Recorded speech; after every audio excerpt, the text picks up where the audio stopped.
If you know anything about me, you'll know that I am a serial Pinterest scroller. I try not to scroll too much on other apps just because I find that some of the content is a little mindless, I'll say. Like, I can just kind of zone out while I'm watching that. But while I'm on Pinterest, I'm getting new ideas of stuff that I would like to make, something that's creatively sparks my interest. So I feel better about doing that. Along with my travels, I find a lot of ideas of things that I would like to make for myself. And when I came across this pair of pants, I just knew immediately that I needed to have them. I have nothing else like it in my wardrobe, and I also have the perfect fabric to go with it. So leading up to summer, I want to make some pieces that I can wear, and I'm going to start off with making these pants. I have a pattern that I made a few years ago for a linen pair of pants. I can't remember if I added the changes that I put into the pants and transferred it into the pattern, so therefore I can't be certain that the pattern will fully work for me. Luckily for me, I found a pair of pants that I actually really love the fit of, and with my knowledge of pattern making, I can now turn those pants into a pattern and make several different pairs of pants out of them. So, without further ado, let's get right into the video. The fabric that I'm going to be using for this project is this gingham linen. This is from Blackbird Fabrics. I believe this is in the color Acorn. I have already pre-washed this fabric.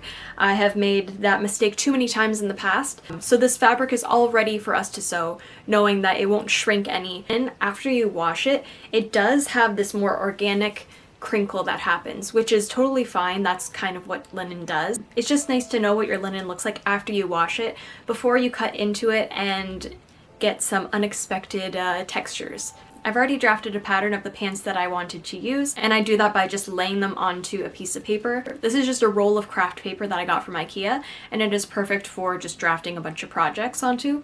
So now that I have it cut out and labeled and added seam allowance, it is ready to go. A few changes that I'm going to be making for this pair of pants is I'm not going to add pockets. I know it is a very crucial thing, and I always like having pockets in pants, but with a linen fabric I feel like it just adds so much bulk. Because I have some extra material, I am kind of thinking of making like a matching like belt loop attachment. So let me know in the comments if you want to see this. I just came up with the idea as of filming this, and I'm kind of down for it. Like, see if it works, see if I actually use it. Or I can just add patch pockets like was the original plan. I do have some extra material and I like to use up as much of the scraps that I have, so let me know if you'd like to see that. We've got our fabric, we've got our pattern, and now it's time to get into the risky part of everything, which is cutting.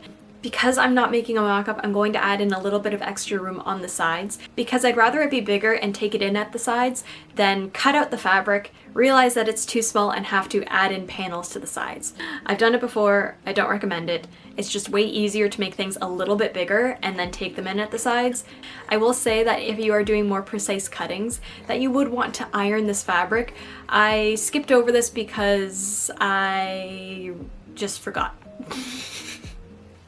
Once I have everything cut out, I'm then going to take it to my serger. I'm going to serge around all of the curved edges, the inner seam edges, and the side edges. But once everything was cut out, I was ready to move on to sewing it, and this is where the magic truly comes in. So for these pants, I want to add in a zipper fly. I've done this in the last project video that I made a few weeks ago. As much as I hate putting in zippers into dresses, I actually really like putting zippers into flies. I don't know why, don't ask me. I think just because it's covered up by like the zipper fly and the placket, that it just covers up any mistakes that I can make. The ending result just turns out so nice. With my experience making the shorts in my other video, I'm now taking all of that knowledge and putting it into these pants. Forgive me if I don't know the full terminology of everything. I am self-taught, and this is just how it comes together for me. I'm going to take what I call the front placket, which is a curved piece. I'm going to sew it on right sides together to the left side of the front pant. Once that is sewn together and the seam allowance is top stitched down towards the placket, then I can sew on the zipper.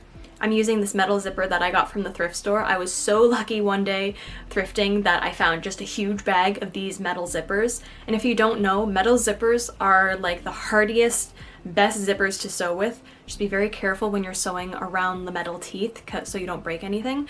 But I find I have the best luck with metal zippers compared to plastic zippers, which I find just love to separate. I like having a zipper that's a little bit longer than what I needed, just so that it can go past where I need it to go and I can finish it off really nicely.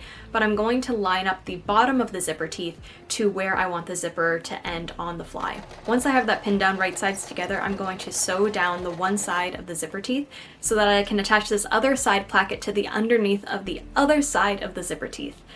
It's a lot better with visuals, I promise you. The reason for the under placket is to make sure that skin or any clothing that you're wearing underneath the pants don't catch on the zipper. It's just a nice protective layer. So once that is attached behind the zipper teeth on the other side, I'm going to take the other pant leg and turn the center curve under about 1/4 inch before I top stitch it onto the other side of the zipper. Once you get past the bottom of the zipper teeth, you're going to gradually let out that turn just so that it can flow nicely so we can attach it to the other side of the front pant leg. I do that by matching up both front pant legs together and sewing from the underside of the curve all the way up just a tiny bit past where the zipper teeth end.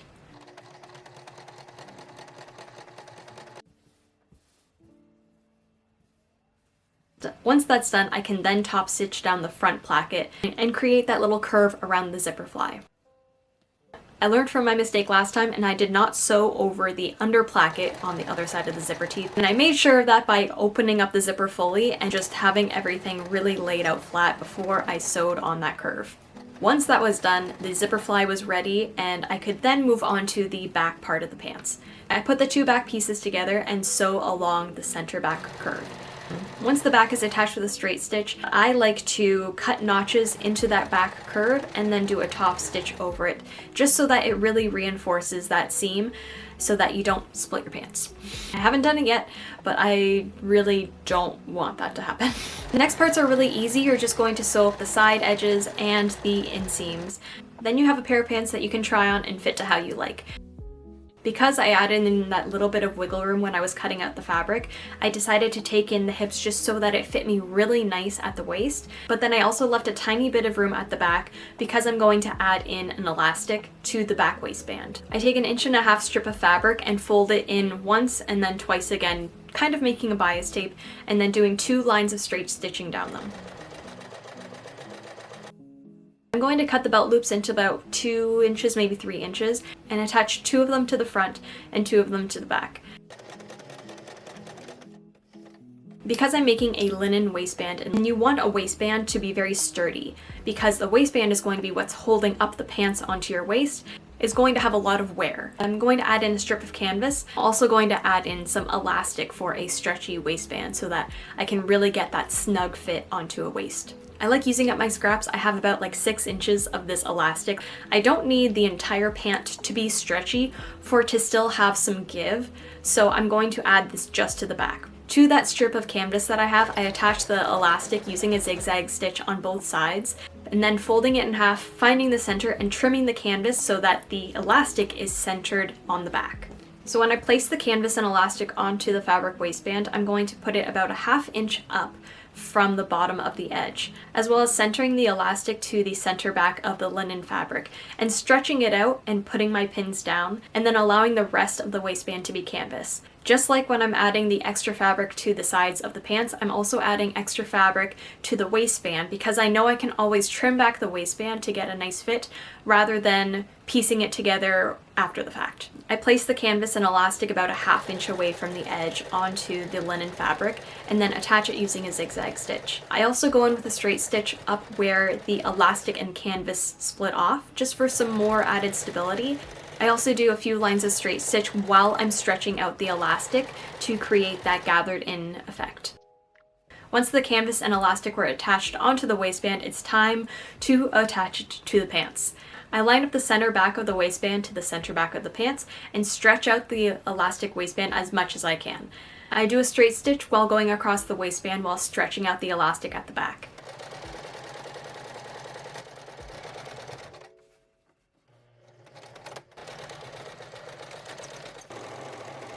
After that, then I will iron all of the seam allowance up towards the waistband.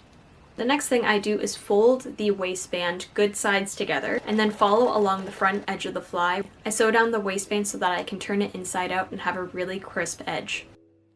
Next, I fold over the waistband. I like having a little bit more fabric once I've folded it over. just to make sure that I've caught the waistband once I stitch in the ditch all the way around the waist. Once that's done, it's time to finish off the belt loops. I start by sewing down the belt loops 1/4 inch from the waistband. Then I bring them up, fold under, and top stitch the tops of the belt loops. Next thing that I wanted to do was add in the button loop and the buttonhole. I swear, every project that I have, there has to be at least one thing that goes wrong, whether it be a zipper or a buttonhole. I don't know why, I've just been cursed in that way apparently. I did my test for my buttonhole, turned out perfectly fine, and then I put it onto the sewing machine to sew it and it gets caught.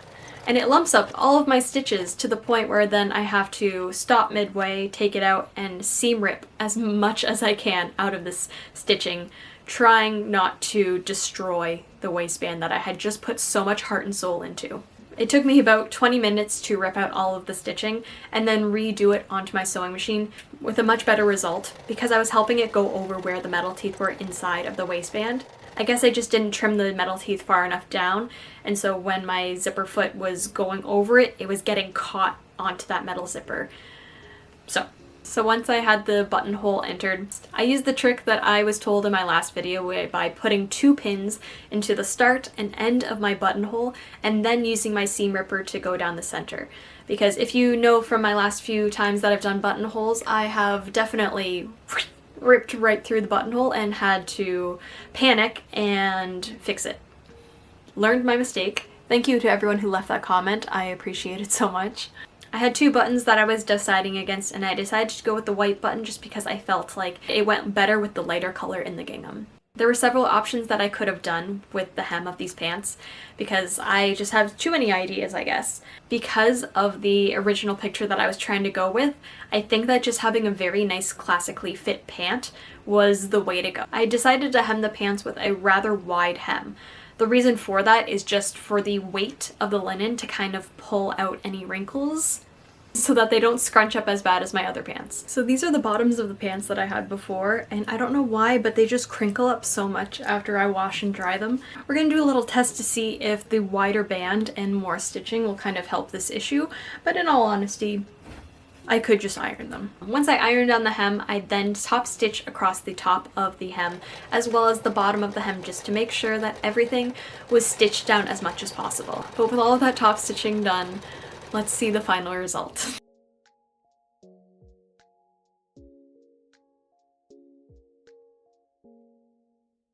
These pants are so lovely. I literally just finished them this morning and I think that they are my new favorite pair of pants.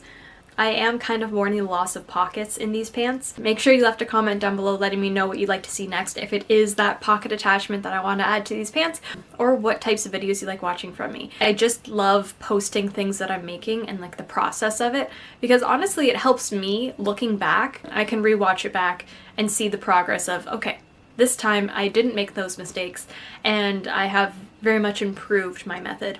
For anyone who's made it to the end of this video, thank you so much for watching. I appreciate everyone who watches, likes, comments, subscribes. It honestly means the world to me. Thank you so much, and until next time, I hope you have a wonderful day. Bye.